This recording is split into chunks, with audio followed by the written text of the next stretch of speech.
And then Beauty Sengu is a lonely and poor screenwriter without a job, without friends, and with his parents dead.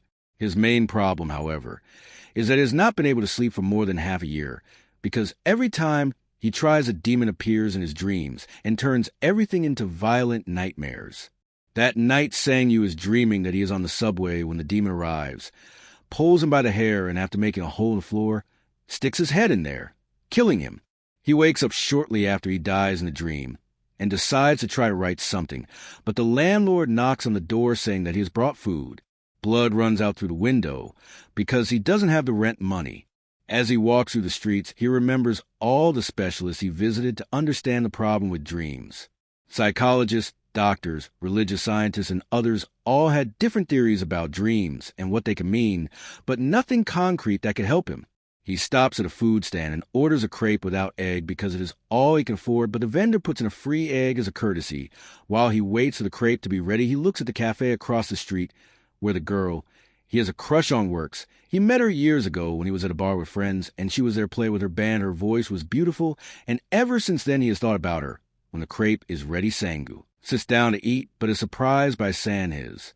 Manager Sangha runs out and drops the crepe on the way, but is too weak to go far. Saniai catches up with him and takes him to a restaurant where he makes Sanjio watch while he eats, while he scolds him for not fulfilling the contract and not delivering the script on time. Sanjio tries to explain that insomnia is not letting him concentrate and write, but Sin doesn't listen and demands that the script be ready in 10 days after Islands. Sangha returns to the apartment and discovers that he is locked in with all his things in the hallway.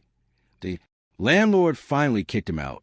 He goes to a cafe to try to write there, but he is too hungry to think and ends up falling asleep. The demon appears again, puts chains around his neck, and starts banging Sanjio's head on the table once again. He wakes up in the morning, shortly after dying in the dream, and discovers that his laptop was stolen without his work tool and starting to confuse nightmares with reality. Sangha sends a message to Sanji saying that he will kill himself to reunite with his parents. He chooses the roof of the building in front of the street cafe and watches her as she climbs to the edge ready to jump, but the crepe vendor stops him, offering free food. The man climbs to the roof, and while Sangha eats him, he talks about the different views people have on death and dreams. He comes to a simple conclusion. When Sangha has these nightmares, he must tell himself, "I'm dreaming," so he can get out of them faster. Sangha stays on the roof watching Ruhr until nightfall. Then he sells his cell phone to get some money and buy food. He goes to a convenience store where he thinks about stealing some things, but changes his mind when he realizes he is being watched. He eats what he bought outside the store and gets a fright when Rare suddenly appears, showing concern for him. This seems too good to be true, and soon Sangyu finds out through Ruhr it is actually the devil who starts pushing him against the glass to the store clerk. This looks like a panic attack. The demon grabs Sangyu and, while stabbing him with his sword, throws him out the window. Sangyu holds the sword, remembers the crepe vendor's advice, and says to himself, "I'm dreaming," which allows him to wake up in the middle of the throw. In real life, he is also flying to the shards of glass, but although he is not stabbed, he finds the demon sword mysteriously in his hands. He runs away before the ambulance called by the clerk arrives and spends a night in the park examining the sword and making sure he is not dreaming again in the morning. He goes to the flea market to sell it, but the excitement of the buyers makes him realize he has something valuable in his hands. So he decides to go to a pawn shop where he receives the real value of the sword. 20,000 Sengul wastes no time and starts spending. He buys a new computer, eats in a nice restaurant, and stays in a luxury hotel. When it gets dark, he takes sleeping pills and waits for the dream to always start. The dream also happens in a hotel.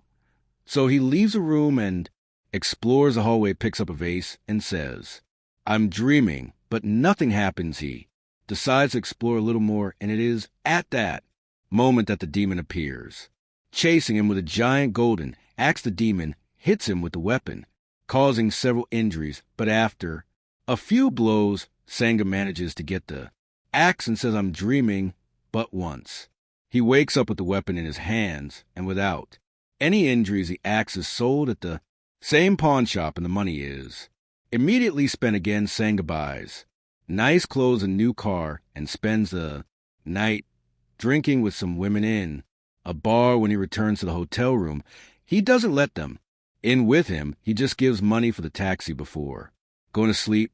This time, he tries a new trick, looks at pictures of an important museum in a book before falling asleep, and the trick works because the dream happens exactly where the pictures are. Sangu observes the environment, admiring all the antiques before sitting down to wait for the demon to arrive. This time, he appears and comes down with a gun, which messes up Sangu's plan.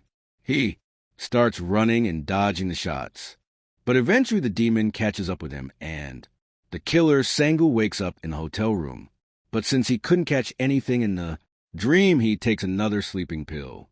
Back to the dream, Sangu starts running again, and after dodging a few shots with an incredible jump, he catches 2 antiques before waking up. This time he takes the treasures to Nisai Aints, a professional antiques dealer. He gets $2 million for them and faces some questions about his methods, but fortunately he manages to escape all of them.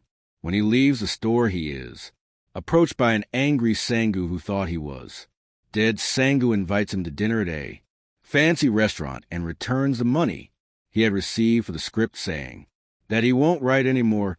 The next day, he finally goes into the Air Street Cafe, and after ordering a late one, he asks if she recognizes him, but she doesn't recognize him. He also asks why she is selling the coffee, and she explains that it's because she has no customers and the business only generates debts. Later that night, Sangu stays drunk.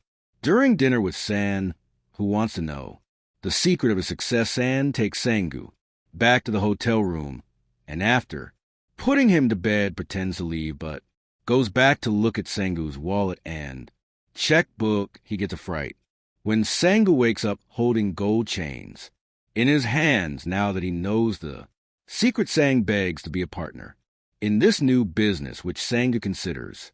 For a moment, the next day, Sangu buys Ruer's coffee and tells her he still wants her to run the place. They can split the profits, but he will be responsible for covering the losses to show his gratitude. Ower invites him to dinner. During dinner, they discuss the new business. And Huer expresses his suspicions that Sangu wants more than money in this arrangement. From then on, Sangu begins to have regular dream adventures while San protects his body while he sleeps. Some of the dreams include example, robbing a bank, where he shows how much he is learning to control his powers. He begins to fight the demon and can move objects with his mind. He also begins to bring back larger objects like a red car. Sometime later, the street cafe air is full of customers because Sangu sent San to pay people on the streets to go there. He also leaves a bag of money for the crepe vendor as a thank you for the times he got free food. After the cafe closes, Sangu goes to walk with Ruer, who with a few words guesses that he is a screenwriter. Sangu begins to accompany her home every day after work, and one night he lets her drive the red car he brought from the dream, saying that the car is hers. This luck makes her assume that he is a very famous screenwriter. As she drives through the night, Sangu remembers the day he met her after her show. He saw her crying after fight with X. After that, he followed her to the movies. Sometimes Sangu decides to take her to the movie in the present, and Ruer accepts, but this makes her wonder when they will ever get to see a movie written by him. Not wanting to be caught in his lies, Suong Yu writes a real script and gives it to Sang to read while he dreams about how Ruer is always in his head. Sangio dreams that he is in bed with several copies of it, which makes him wake up quickly. When he wakes up, he finds Sanj crying because he thinks the script